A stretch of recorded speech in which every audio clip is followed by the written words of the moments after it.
Hephaestus, the Greek god of fire, metalworking and craftsmanship, occupied a unique position on Mount Olympus.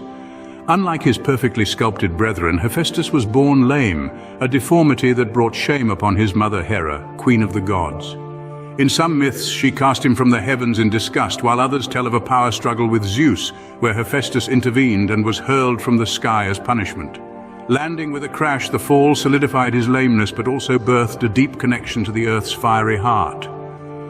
Hephaestus found solace in volcanic depths, the flames igniting a passion for creation.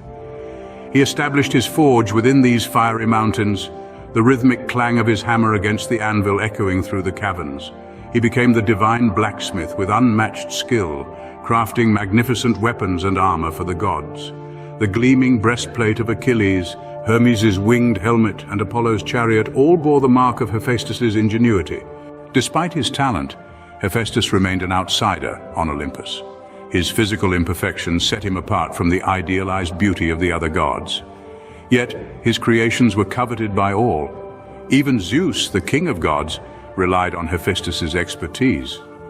Hephaestus in turn used his position to his advantage, crafting intricate traps and thrones to secure his place within the Olympian court. One myth details a particularly ingenious creation, a golden throne gifted to Hera. Unbeknownst to her, the throne was enchanted, binding her with invisible chains.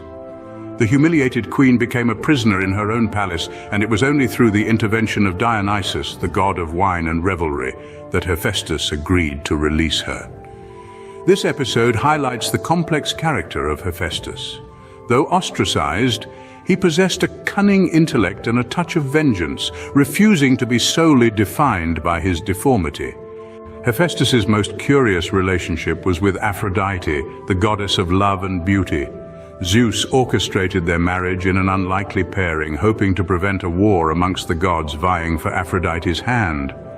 The contrast between the beautiful goddess and the lame blacksmith was stark, and their union remained a source of amusement and gossip amongst the Olympians. There are conflicting accounts of their marriage. Some portray a loving partnership, with Hephaestus showering Aphrodite with exquisite jewelry forged from precious metals and gems.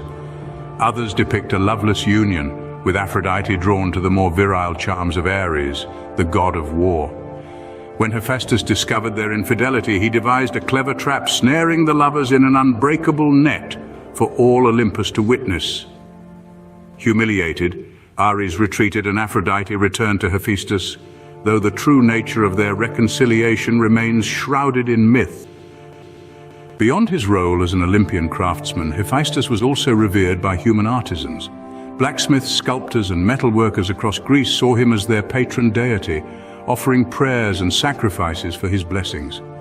Hephaestus' influence extended to the natural world as well. Volcanoes were considered his workshops. The smoke and ash symbolized his forge. Whenever Mount Etna or any other volcano erupted, it was attributed to Hephaestus' tireless labor. Hephaestus' story resonates because he defies the typical image of a god. He is flawed, ostracized, yet immensely talented. His creations are testaments to both his ingenuity and his isolation. He wields the power of fire, a destructive and transformative force, mirroring the complexities within him. Hephaestus remains an intriguing figure in Greek mythology, a reminder that true power can reside in unexpected places, and that even the most ostracized can forge their own path to greatness.